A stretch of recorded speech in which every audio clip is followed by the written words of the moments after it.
I want to bring in Leon Panetta, former Secretary of Defense and former CIA director. It is always great to have you on the program, sir. I mean, no one is denying what happened yesterday that was spectacular and emotional to watch, which is the release of the hostages. But if this is going to be a lasting impact, walk us through what world leaders still need to work out in terms of a long-lasting peace and the concerns this raises as Trump continues to claim that the war is over.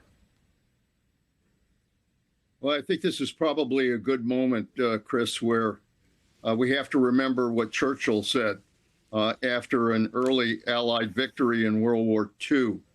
He said, this may be the end of the beginning, but we don't know if it's the beginning of the end. And I think that's true here. We've taken an important step towards peace with the release of the hostages, holding the ceasefire. But in order to really achieve peace, a permanent peace in the Middle East, there are a number of steps that are going to have to take place. Number one, Hamas is going to have to disarm. Number two, Israel's going to have to withdraw from Gaza. The ceasefire has to continue to hold. We've got to establish a security force that can help protect the peace in Gaza. We've got to deal with food problems and shelter problems for the Palestinians. And lastly, and most importantly, they have to decide how we are going to govern Gaza in the future. Those are all major steps that have to be done. I'm glad these countries have signed. I'm glad there's cooperation. We're going to need that. But I have to tell you, most important is going to be whether or not the United States remains involved and provides the leadership to be able to get this done. That's the question that needs to be answered. One of the things that the president said repeatedly yesterday was, well, he pointed out that there are people surrounding him who led wealthy nations.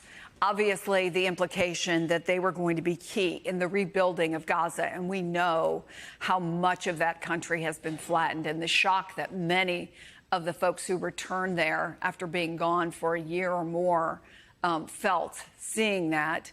So how complicated, even if it got to that point, how complicated a process is that going to be?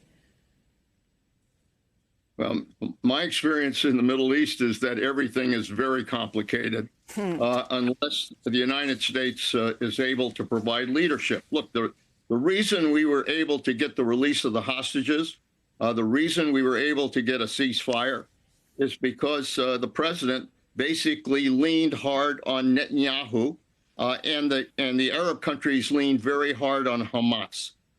That process has to continue.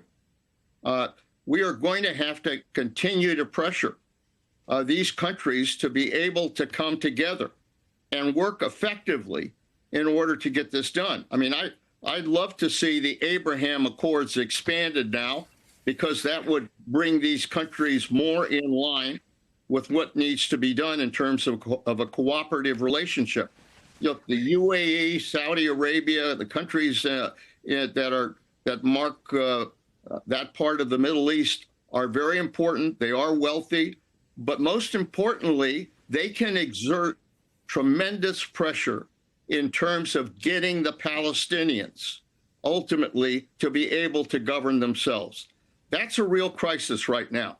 We cannot allow Hamas to govern in Gaza.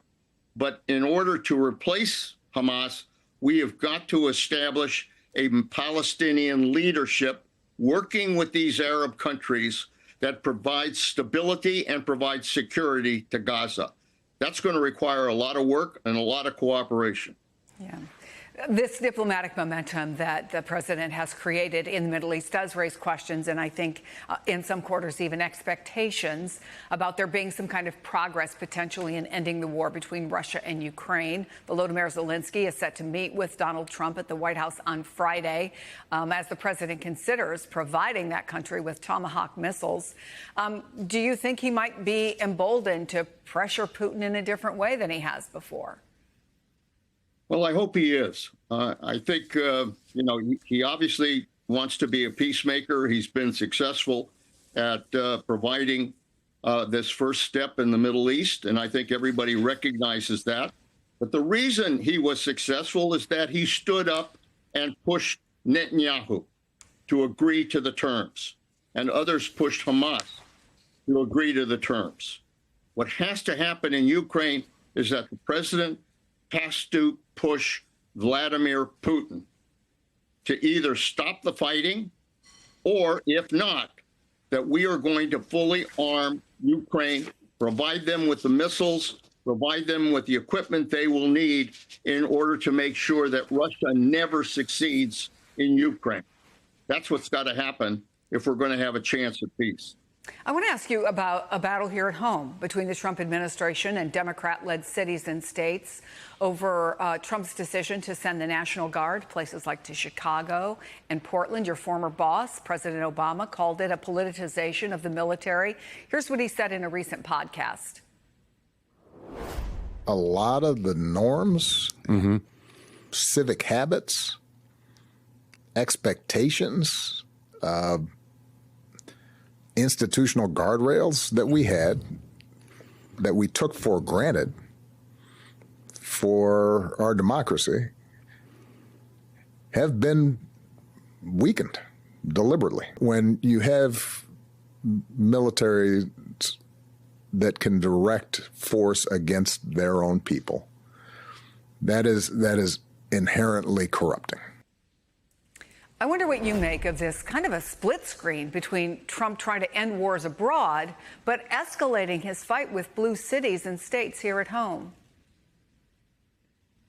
Well, what concerns me the most as a former Secretary of Defense is the misuse of our military. Our military is there for one purpose, which is to protect us from foreign enemies and to provide for our national security. That's why we have a military. They are not to perform law enforcement roles in this country. And the ability to constantly take the National Guard, take the military, threaten to deploy them in different cities in this country, what it does is it undermines the fundamental role and morale, frankly, of the military, which has to be focused on dealing with foreign enemies. That's what the military is about, and that's what they should be used for, period. Leon Panetta, Mr. Secretary, thank you so much for being on the program.